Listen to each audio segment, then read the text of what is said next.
Shalom jemaat yang terkasih di dalam Tuhan Yesus Kristus. Penuntun Saat Teduh Sinode Gereja Kristen Jakarta hari ini, Senin 14 November 2022. Bernyanyilah bagi Allah, 1 Tawarikh pasal 6 ayat 31 sampai 38.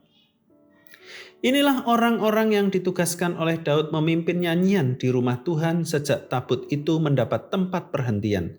Di hadapan kemah suci, yakni kemah pertemuan, mereka melayani sebagai penyanyi sampai Salomo mendirikan rumah Tuhan di Yerusalem. Mereka melakukan tugas jabatannya sesuai dengan peraturannya.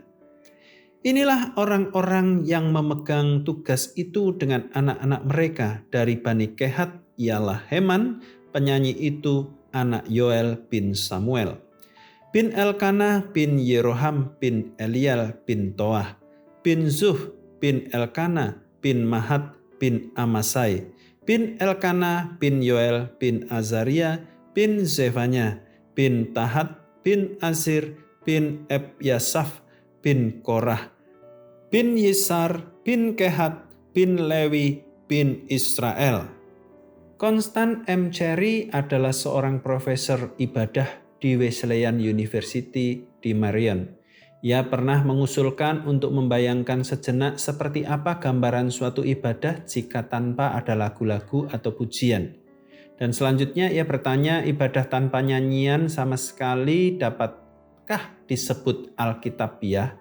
Memang sulit membayangkan ibadah tanpa nyanyian karena akan aneh dan menggelisahkan.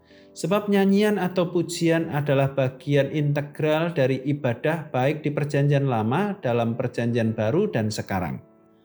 Dalam sejarah Israel, tabut perjanjian merupakan lambang kehadiran Allah.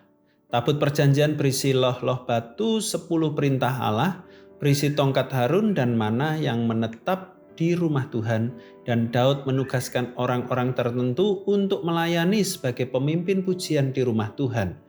Tugas jabatan dilakukan sesuai peraturan yang telah ditetapkan Allah. Mereka tidak boleh asal bernyanyi. Mereka yang bertugas berasal dari keturunan Lewi, yakni Heman dari keturunan Kehat, Asaf dari keturunan Gerson, dan Etan dari keturunan Merari bersama anak-anak mereka. Tugas memimpin pujian saat itu ditetapkan, dipercayakan kepada pemandu lagu, kantoria atau prokantor, dirijen atau song leader. Seorang pemimpin biduan berdiri di depan paduan suara atau orang tertentu yang memiliki kemampuan karunia untuk itu. Mereka bernyanyi diiringi atau tanpa diiringi musik.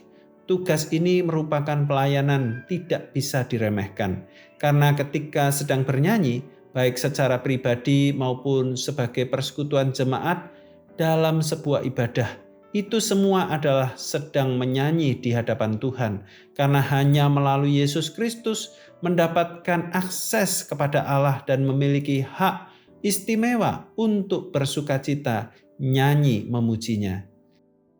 Seorang artis dunia dibayar mahal menyanyi di hadapan manusia. Anda dipanggil untuk bernyanyi bagi Tuhan, karena Kristus telah membayar mahal hidup Anda dengan darahnya di atas kayu salib. Marilah bernyanyi dengan benar, dengan teratur dan baik sesuai pemahaman yang tepat untuk memuliakan Tuhan. Sedangkan pada masa sekarang, orang-orang telah menyalahgunakan musik gerejawi.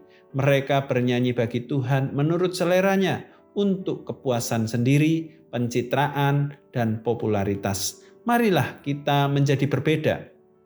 Kita memberikan nyanyian atau pujian terbaik bagi Kristus, Sang Raja Mulia. Ibadah sejati menuntut pujian yang semangat, penuh hikmat, dan syukur kepada Allah, yakni doksologi. Edmund Clowney. Selamat beraktivitas, Tuhan Yesus memberkati.